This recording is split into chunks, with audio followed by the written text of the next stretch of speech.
Welcome to the second step on the virtual coaching roadmap. Now, you might be thinking, hang on, I created my vision, I created a menu board to share with teachers, I even offered myself a support system with a Blog11 profile. Now you want me to take a moment and get organized instead of launching right in with teachers? And yes, I absolutely do. There's something about getting organized around what matters most that saves us time, propels us into our work, and helps it be a bit more intentional and certainly much more streamlined. And so today's task is for you to create a desktop organizer to help you organize your icons around what matters most. Now, why? Well, because outer order leads to inner calm.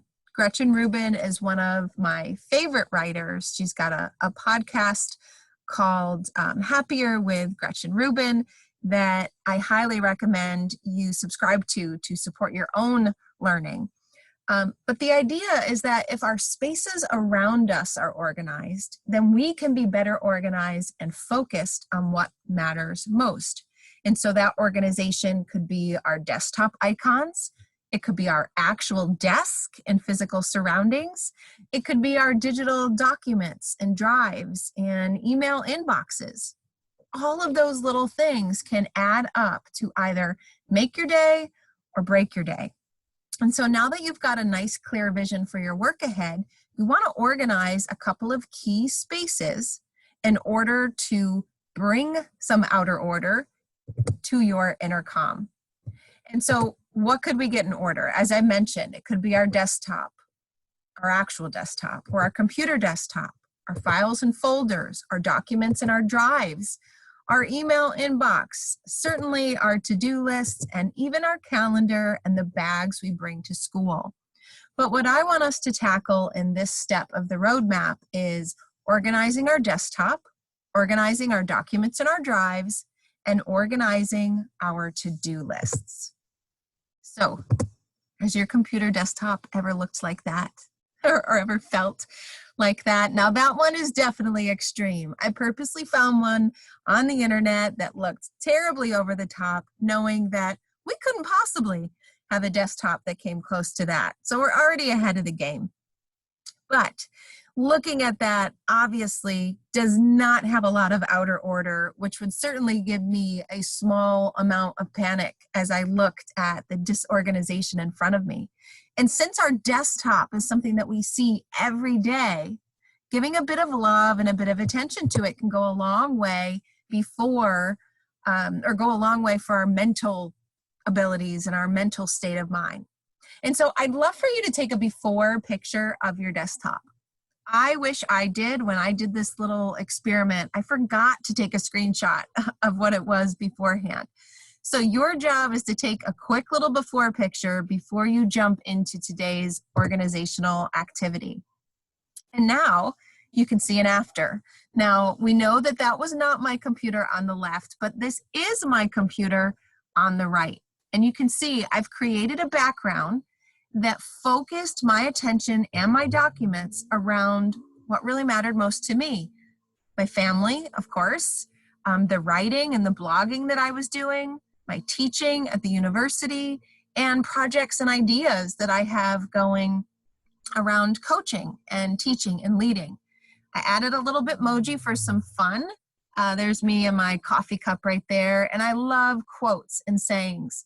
So I've got one of my favorites, which is, do more of what makes you happy. And this desktop organizer is ideally something that will remind you of what matters most. So how do you organize it? There's a couple of different ways to look at it, but I want you to think about these steps, right? So think back to the vision for your work that we already had. What were those 3, 4, or 5 things that you really wanted to prioritize and that ended up on your coaching menu or your choice board? What are the things that you want to be reminded of every day and to take most of your coaching attention? And then you're going to choose a background. And you're going to format that background so that those things are highlighted. So I'm going to go ahead and click on the template that I'm going to share with you. And the opportunities here are limitless. Do you like corkboard? Do you like the look of a whiteboard? Does it not matter and you just want colorful boxes instead? Here's one that looks like a corkboard with my 4 areas: family, writing, the university, and my projects, along with my Bitmoji and one of my quotes that I can change often if I'd like. But if you like the whiteboard look instead, same thing, same topics, but with a whiteboard background.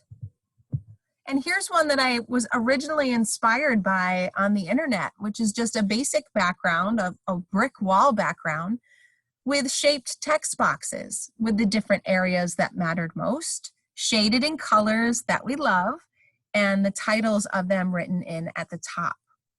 So your job is to create a desktop organizer. Now you can swipe one of these, right? You will have the link inside of our roadmap course so that you can make a copy of this and make it your own. So you could come over to here and just change the colors of the text. Woo, that is yellow. Change the colors of the text box to meet your preferences. If you like the whiteboard, you could just come over here and change the topics so that you had what matters most to you. And then you can come over here, you can take out my Bitmoji and you can insert your own. You could do the same thing with the bulletin board. You could change the color of the sticky notes by coming up here. You could change the title. You could change the quote. You could change the Bitmoji. Or you could just create one of your own. You could, let's see, if you wanted to change the background here, I clicked on the back with background, you could change it to be whatever you want. Do you want a different image for your background? Do you want it to represent nature or outdoors? Whatever you would like. You want to format a slide that can help you organize your desktop materials and all of those drives that you have. So you've got your background, you've tinkered around with it a bit, you're going to create the categories, you're going to add it to your desktop. Now for me, I am on a PC. I just right click on my desktop and I click properties, and that allows me to choose a picture for my background. And so once you have your template saved, you're going to come over and you're going to download it as a JPEG and save it somewhere on your computer as a JPEG. And that way, when it's time to click properties and upload your new image, you've got your JPEG ready to go. And then you're going to set a timer and you're going to give all of your focus to this task where you're going to recycle, rename, and reorganize. So you want to look at every document currently on your desktop, and if it doesn't serve you well anymore, if it isn't needed, if it's a couple of years old, recycle it. If you find things that you didn't know were there, rename them if they're still helpful so that you can keep those. And then play around with moving the icons around so that they fit the new categories on your desktop organizer, like you saw mine. And then smile. Take your after picture and really see what you've done and what you've accomplished.